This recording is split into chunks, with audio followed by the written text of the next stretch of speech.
Ici, au cœur de la mer, tout commence. Moins de pollution, plus de vie dans l'océan. Observer pour préserver. Avec Nolan, Charlie et Juliette, nous cherchons à mieux comprendre les océans. Bonjour à tous et bienvenue dans cet épisode de La vie de ma mère. On est là dans un moment stratégique, la conférence des Nations Unies sur l'océan à Nice, le Blue and Finance Forum à Monaco.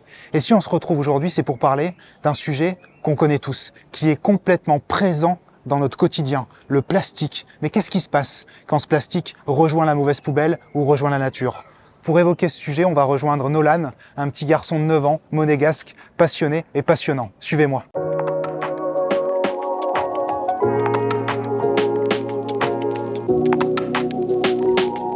Salut Nolan. Salut. Je suis content de te retrouver. Moi aussi. Ça va?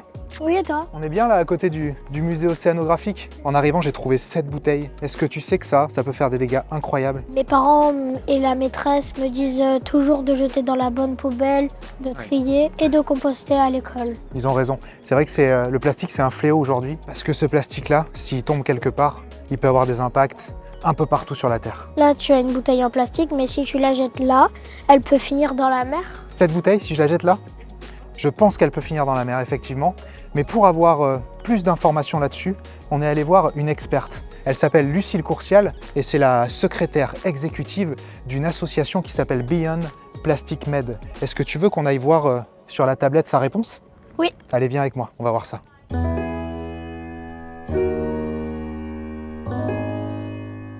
C'est parti, on regarde tout.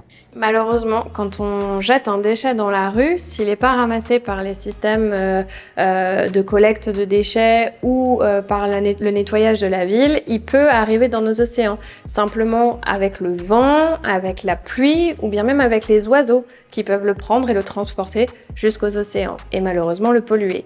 J'aimerais quand même insister sur le fait que c'est complètement interdit de jeter des déchets dans la rue, que ce soit des déchets plastiques ou tout autre déchet. On a des poubelles qui sont prévues à cet effet et c'est important de le respecter.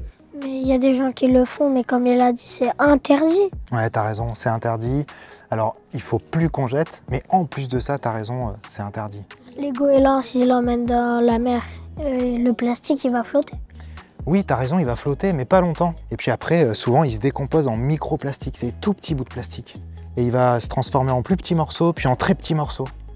Et c'est pour ça qu'on nous dit que les poissons le mangent. Ouais, c'est effectivement pour ça. Ils pensent que c'est de la nourriture, ce plastique se désagrège. Il se dégrade le plastique? Oui, t'as raison, c'est un vrai problème, cette dégradation du plastique. Lucille a des réponses encore plus intéressantes à nous apporter. Tu veux qu'on l'écoute? Oui.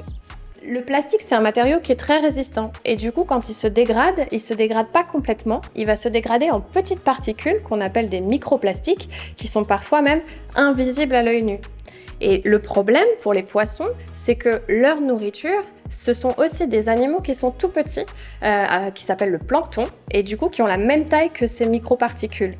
Du coup, les poissons vont manger ces particules de plastique en pensant que ce sont leur nourriture. Ce que je comprends, c'est que le plastique, c'est vraiment un danger pour l'environnement et surtout la mer. Oui, c'est exactement ça, c'est un vrai danger. J'ai envie de te montrer quelque chose qui se trouve à l'intérieur du musée. Tu viens avec moi? Oui. Allez, viens.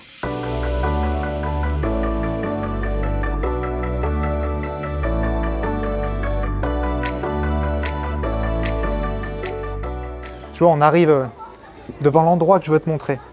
Tu sais, 80% des déchets dans la mer proviennent de sources terrestres. Ça veut dire que ça a été jeté sur la Terre. Et si on continue comme ça, notre mer, elle pourrait ressembler à ça. Viens, je te montre. Tu vois, Nolan, les experts nous disent que si on ne change rien, d'ici 2050, il pourrait y avoir plus de plastique que de poissons dans l'océan. Ça te fait quoi de voir ça? Pour moi, ça me fait peur, c'est laid, ça me fait mal au cœur, mais qu'est-ce qu'on peut faire pour arranger ça? Eh bien, il faut qu'on jette le plastique dans la bonne poubelle, mais au-delà, venir à la racine du problème. Comment je remplace le plastique dans mon quotidien? À la maison, dans la salle de bain? Comment je laisse les bouteilles en plastique? Essayer d'avoir le moins de plastique possible, juste quand c'est nécessaire. Eh bien moi, je prends la décision d'arrêter le gel douche et prendre du savon solide. C'est vrai, tu vas faire ça maintenant? Bravo Nolan. Je suis super fier de toi. À bientôt. À bientôt. Chaque année, 11 millions de tonnes de déchets plastiques finissent dans les océans. Il est bien là le combat, réduire sa consommation, réduire ce déchet à la source. Merci d'avoir suivi cet épisode de La vie de ma mère et on se retrouve très bientôt pour un nouvel épisode au cœur de nos mers, de nos océans. Au revoir.